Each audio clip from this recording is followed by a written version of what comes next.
Good morning student. Now already हमने business का meaning पढ़ा था, उसके कैरेक्टरिस्टिक। अब है objective of business. Through the primary objectives of business is making profit. Primary objective क्या होता है बिजनेस का? कि प्रॉफिट मेक करना, मतलब कमाना है। More than one objectives are except do the awareness among customer restriction और स्टेट एंड चेंजिंग कंडीशन।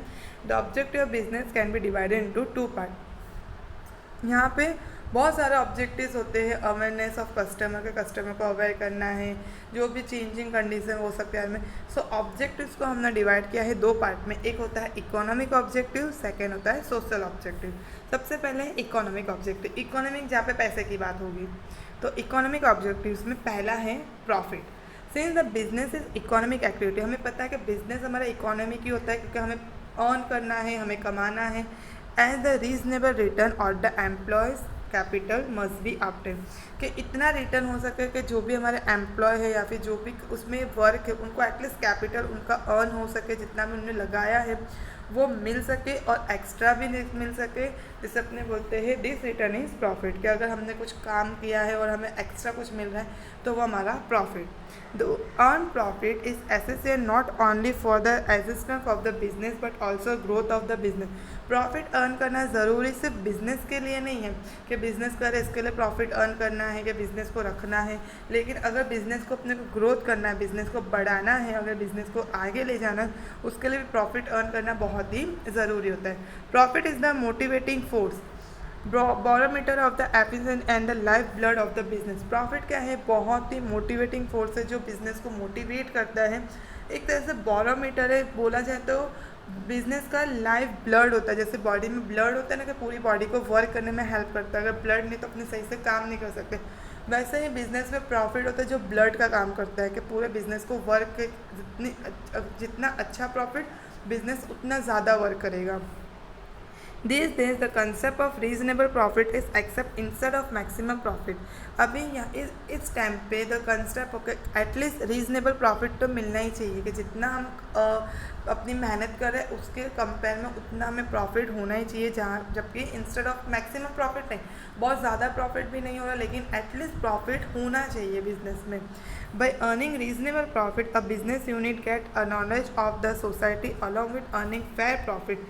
इसके साथ साथ अगर हम अर्न करें रीजनेबल प्रॉफिट, मतलब जितना हमें प्रॉफिट चाहिए एटलीस्ट उतना भी अर्न हो रहा है, तो बिज़नेस को एक ये होता है कि उन्हें ऐसा लगता है कि सोसाइटी की भी नॉलेज साथ में, और वो जो भी वो अर्न कर रही है वो फेयर प्रॉफिट है, मतलब ना ही वो किसी और का नुकसान कर रही है ना ही वो अपना नुकसान कर रही है, मतलब सोसाइटी के भी साथ में है और ख़ुद का भी प्रॉफिट अर्न कर रही है। The business unit can be acknowledge by the society and can survive in the competition by earning fair profit. Business unit को एक एनोलॉज होना चाहिए कि वो सोसाइटी के अंदर सर्वाइव करना है और उसी सोसाइटी में कंपटीशन के साथ फेयर प्रॉफिट अर्न करना है। तो ये मेन होता है कि प्रॉफिट अपना मेन ऑब्जेक्टिव है। बिजनेस का मेन ऑब्जेक्टिव क्या होता है? कि उन्हें प्रॉफिट अर्न करना है, एटलीस्ट रीजनेबल प्रॉफिट, मतलब फेयर प्रॉफिट। सेकेंड ऑब्जेक्टिव उनका होता है maximise of wealth. Maximise economic में ही हम पढ़ रहे हैं, maximise of wealth. The objectives of profit is short term related with annual income of business. जो ऑब्जेक्ट ऑफ प्रॉफिट होता है वो शॉर्ट टर्म होता है। क्यों? क्योंकि वो सिर्फ एनुअल इनकम से हम रिलेट कर सकते हैं कि साल में कितना हमारा इनकम हुआ और कितना हमें प्रॉफिट हुआ। Maximise of the wealth is long term objective, जबकि वेल्थ हमारा लॉन्ग टर्म ऑब्जेक्टिव है sir. The project with increase the wealth of the business as long run are accepted.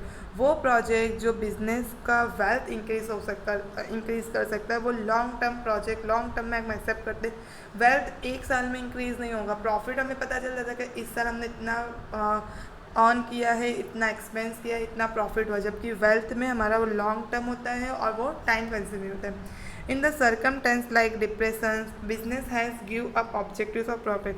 जब डिप्रेशन चल रहा था, डिप्रेशन मतलब जब मार्केट में बहुत मंदी चल रही थी, उस टाइम पे ऐसा भी होता है कि बिजनेस को अपना ऑब्जेक्टिव्स ऑफ प्रॉफिट को गिव अप करना पड़ता है। कुछ टाइम के लिए उसको प्रॉफिट नहीं भी होता है। The objective of maximum of wealth is related with economic benefit. Objective of wealth का मतलब क्या है? कि हमें अपनी वेल्थ इंक्रीज़ करना, मतलब हमारी अपनी प्रॉपर्टीज़ इंक्रीज़ करना है, गुडविल इंक्रीज़ करना है, नाम इंक्रीज़ करना है, तो उसे कहते हैं वेल्थ हमारा। तो वो हमारा इकोनॉमिक बेनिफिट जो ऑनर्स का बेनिफिट है बिजनेस के में, कि क्या क्या उससे बेनिफिट हो सकता है। तो वेल्थ मैक्सिमाइज होता है जो हमारा वो लॉन्ग टर्म ऑब्जेक्टिव्स होता है। उसके अलावा थर्ड पॉइंट है जो है other economic objectives. Other economic objectives include economic development, जैसे इकोनॉमिक डेवलपमेंट करना, ग्रोथ करना बिजनेस का, एक्सपांड करना मार्केट में, ये सब है अदर इकोनॉमिक। जैसे कि हमने स्टार्ट किया तो बिज़नेस बहुत छोटा था, अब हमने उसको एक्सपांड किया। हमने जब बिजनेस स्टार्टअप किया था तो हम एक वन लाइन मार्केट में थे, सिर्फ एक ही एरिया में थे। फॉर एग्जाम्पल समझ लो कि हम सिर्फ सूरत को कर, उस टाइम पे सूरत मार्केट में ही सिर्फ कनेक्टेड थे। अब हमने 2-3 मार्केट कर लिया, हमने नवसारी में मार्केट अपना डाला है, वहाँ पे अपने ब्रांच चालू किए, या फिर हमने अलग अलग जगह मार्केट कवर किया है, हम अपने सामान वहाँ पे भेज रहे, तो वो expand of market best possible. हम जितना ज़्यादा अच्छे से अपने रिसोर्सेज को यूटिलाइज करें, तो ये सारा हमारा अदर इकोनॉमिक ऑब्जेक्टिव है कि हम जितना हो सके उतना अपना अर्न करें और हमारा खर्चा हम कम करें।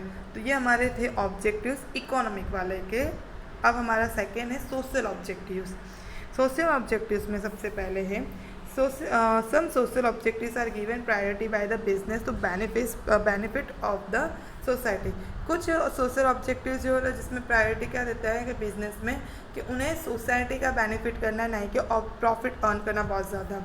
उनके ज़्यादा के ज़्यादा क्या कि बेनिफिट जितना हो सके हम सोसाइटी का वेलफेयर कर सकें। The access of the business is not possible without society. हमें पता है कि बिजनेस बिना सोसाइटी के नहीं हो सकता। हम सोसाइटी में रहते हैं, हम सोसाइटी में ही बिजनेस करते हैं। Business is due to society, therefore importance of objectives other than profit making, profit is accept social objectives are given कि सोसाइटी के लिए हम बिज़नेस करें, बिज़नेस में ही सोसाइटी हमारी पूरी।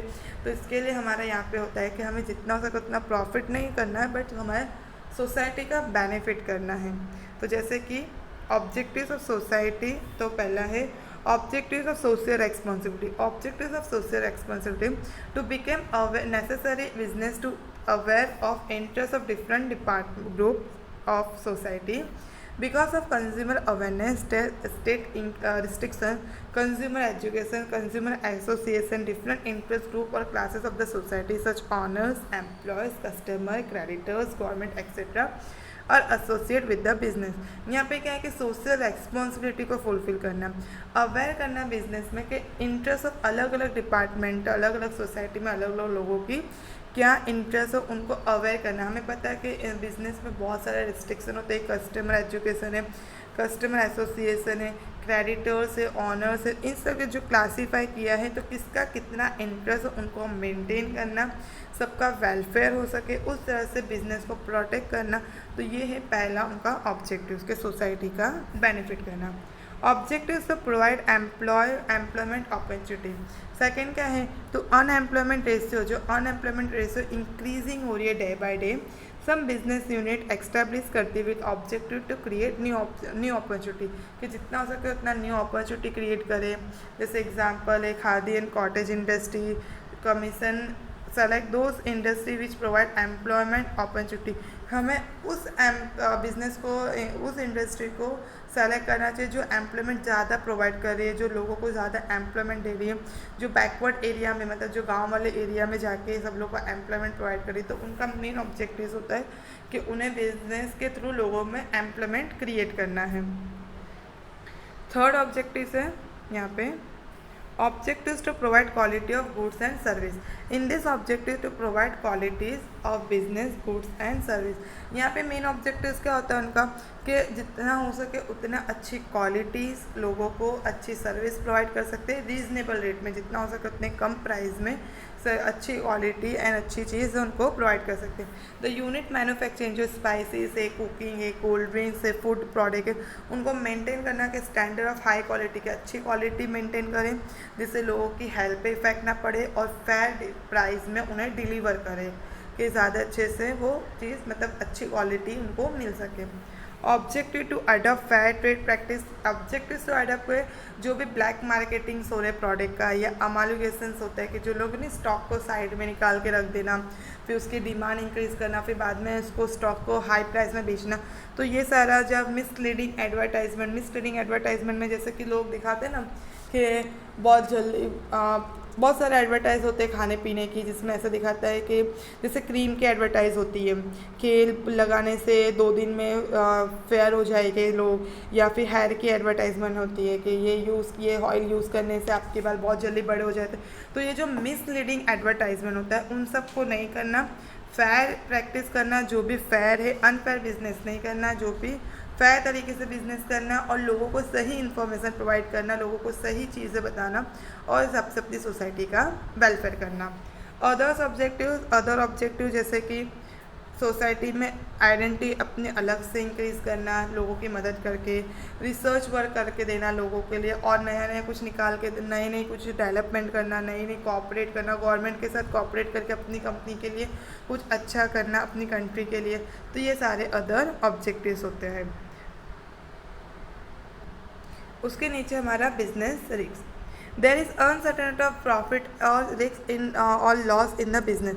हमें पता है कि अनसर्टेनिटी, हमारा जो भी बिजनेस है वो अनदेखा है, कभी प्रॉफिट भी हो सकता है, कभी लॉस भी हो सकता है, मतलब रिस्क है कि प्रॉफिट भी हो सकता है, आइदर रिस्क है कि लॉस भी हो सकता है। The uncertain event of the future, क्योंकि अनसर्टन है कि फ्यूचर पे हमारा डिपेंड होता है अफेक्ट ऑफ प्रॉफिट पे। Thus it can be said the profit is reward against the business. इसलिए हम कह सकते हैं प्रॉफिट किसके बदले हमें मिलता है, जो हम रिस्क उठाते हैं उसके बदले हमें प्रॉफिट मिलता है। वो जो भी हमने रिस्क उठाया है, हमने इतनी जो मेहनत की है, हमने इतना जो टेंशन लिया, इतना रिस्क लिया, उसके बदले में उसमें जो रिवॉर्ड हमको मिलता है, जो हमें बोलते हैं ना इनाम जो मिलता है, वो हमारा प्रॉफिट होता है। अगर हमारे बिजनेस में अच्छा हो तो वो हमारे लिए प्रॉफिट। इसलिए बिजनेस में दो टाइप्स के रिस्क होते हैं, एक होता है नेचुरल, दूसरा होता है मैन मेड। नेचुरल रिस्क का मतलब हमें पता है जो नेचर की तरफ से आता है, जैसे कि अर्थक्वेक, फ्लड, जिसमें इंसान का कोई हाथ नहीं होता है, जो नेचर की तरफ से वो हिंडर होता है, मतलब बिजनेस के ग्रोथ पे एक तरह से बोलते हैं ना कि अफेक्ट करता है, वो छुपा होता है, जो बिजनेस में कहीं से भी अफेक्ट कर सकता है। बिजनेस को डिस्ट्रॉय करने में, बिजनेस के एसेट को डैमेज करने में इसका बहुत भी बड़ा हाथ होता है, और जिसमें बिजनेस का कोई कंट्रोल नहीं होता। हम नेचुरल रिस्क को कभी भी ख़त्म नहीं कर सकते। वो अनदेखा है, वो हो भी सकता है, वो नहीं भी हो सकता है, और उसको हम कंट्रोल नहीं कर सकते।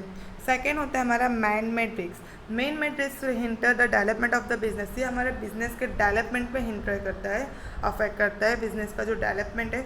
Main risk is the result of business has suffer the loss. Main risk की वजह से इंसान को क्या होता है कि लॉस सफ़र करना पड़ता है, जबकि नेचुरल रिस्क से क्या होता है हमारा डैमेज हो सकता है, हमारा जो ग्रोथ, जैसे अर्थक्वेक आया तो हमारी बिल्डिंग टूट सकती है, तो ये हमारे क्या होता है ग्रोथ ऑफ बिजनेस को अफेक्ट करता है। और ये जबकि हमारे डेवलपमेंट में, जिसके किसी ने अभी स्ट्राइक कर दिया तो हमारा लॉस हो गया, तो ये हमारे नुकसान होता है इसकी वजह से। दिस रिस्क आर, ये रिस्क में क्या क्या हो सकता है, स्ट्राइक, एम्प्लॉयज़ ने स्ट्राइक कर दी, टेक्नोलॉजी चेंज हो गए, लोगों के टेस्ट बदल गए, लोगों का डिमांड बदल गया, पॉलिटिकल इंस्टेबिलिटी, तो हमारे गवर्नमेंट बदल गए, या कंपटीशन हमारे मार्केट में आ गए, तो ये सब हमारा होता है मेन रिस्क। तो इसको हम चाहे तो थोड़ा कंट्रोल कर सकते हैं, जबकि नेचुरल को हम कंट्रोल नहीं कर सकते। अब ये कॉजेस है कि क्यों होते हैं बिजनेस में रिस्क। सबसे पहले होता है change in technology. Change are necessary in production method में हमें पता है कि चेंज बहुत ही ज़रूरी है। ड्यू टू इन्वेंशन करने के वजह से टेक्नोलॉजी में न्यू टेक्नोलॉजी अडॉप्ट करने की वजह से हाई क्वालिटी गुड्स होता है, और जो न्यू मशीन आती है वो ज़्यादा अच्छी आती है जो पुरानी मशीन के रिप्लेसमेंट में। तो अगर हमने कोई मशीन ले ली और एट द टाइम नई कोई मशीन आ गई, तो फिर हमारा वहाँ पे रिस्क आ गया, क्योंकि हमने अभी अभी मशीन परचेज़ की तो हम वापस से नहीं कर सकते, तो प्रॉब्लम्स हो जाती है। Trade off the substitute product. Substitute product मतलब एक प्रोडक्ट की जगह पे हम दूसरा प्रोडक्ट यूज़ कर सकते हैं। जैसे टी की जगह पे कॉफ़ी, अगर टी का प्राइस बहुत ज़्यादा है तो लोग कॉफ़ी यूज़ करने लग जाते हैं, क्योंकि वो उसका सब्स्टिट्यूट, उसकी जगह पे हम दूसरा प्रोडक्ट यूज़ कर सकें, तो उसे कहते हैं सब्स्टिट्यूट प्रोडक्ट। द कस्टमर में return substitute product due to the change in technology. Change in technology की वजह से ऐसा भी हो सकता है कि इसको जो कस्टमर हो वो हमारे जैसा अगर दूसरा कोई प्रोडक्ट बना रहा हो तो उसमें शिफ्ट हो जाए। जैसे फॉर एग्जांपल हम कोल्ड ड्रिंक में रसना बना रहे, अब किसी ने उस कोल्ड ड्रिंक में हमने जो फ्लेवर रसना की कंपनी का हमारा अब टेक्नोलॉजी चेंज की वजह से या फिर कुछ वजह से लोगों के टेस्ट बदलने की वजह से लोगों ने क्या किया कि प्रोडक्ट चेंज करके लोगों ने कोल्ड ड्रिंक्स में दूसरी कोई कंपनी है जैसे फ्रूटी हो गई या फिर माजा हो गया, उसको पीना स्टार्ट कर रहा कोल्ड ड्रिंक्स में। तो ये हमारा जैसे कि एग्जांपल हम बोल सकते हैं, जैसे कि अगर लेटेस्ट एग्जांपल देखा जाए तो यहाँ पे एक एग्जांपल दिया है television in the place of radio. तो अभी अगर एग्जांपल दिया जाए तो mobile in the place of TV. आजकल लोग मोबाइल ज़्यादा यूज़ करते हैं, टीवी कम देखते, तो ये सब हो सकता है कि सब्स्टिट्यूट प्रोडक्ट। थर्ड है competition. Competition increase in the business risk directly affect the business profit. Competition को ऐसे ही बिजनेस प्रॉफिट पे अफेक्ट करता है क्योंकि कंपटीशन ज़्यादा हो गया, बहुत सारी कंपनियां आ गई और हमें कंपटीशन फेस करना पड़ा, जिस वजह से हमारा लॉस थोड़ा हो रहा है या फिर हमारा प्रॉफिट डिक्रीज़ हो रहा है, तो ये भी हमारा रिस्क हो सकता है।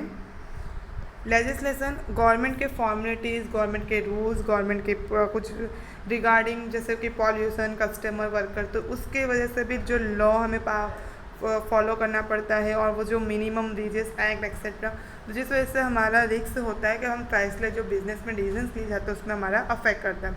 Uncertainty of demand, uncertainty of demand of product create a risk for the business. जो अनसर्टेनिटी मतलब डिमांड हमारा अनदेखा है, कभी डिमांड ज़्यादा भी हो सकता है, कभी कम भी हो सकता है, जिसमें कौन से रिस्क होते हैं। इनकम चेंज हो जाना, कस्टमर की इनकम बदल गई, जैसे कस्टमर की इनकम कम हो जाती है तो डिमांड कम करते हैं, और अगर उनके पास पैसे ज़्यादा तो डिमांड ज़्यादा करते हैं। टेस्ट बदलना, प्रोडक्ट प्राइस पे के भाव कम के ज़्यादा के हिसाब से भी डिमांड होता है। इन्फ्लेक्शन, मार्केट में तेज़ी चल रही है कि मंदी चल रही है, तो ये सारा हमारा डिमांड पे रिस्क होता है, जिस वजह से हमारे बिजनेस को सफ़र करना पड़ता है। एंड फिजिकल रिस्क मतलब डैमेज ऑफ असेट, कि हमारा कोई असेट डैमेज हो गया, या हम जो बिज़नेस में हम जो रिसोर्सेज यूटिलाइज़ कर रहे हैं वो अच्छे से काम नहीं कर रहा है, जैसे कि मशीन या इक्विपमेंट कोई वर्क नहीं कर रहा है, और जिस वजह से हमारा गुड सही से नहीं बन रहा है, हम ट्रांसपोर्ट नहीं कर पा रहे हैं, जिस वजह से हमें नुकसान हो रहा है। तो ये सारे थे हमारा बिजनेस रिस्क।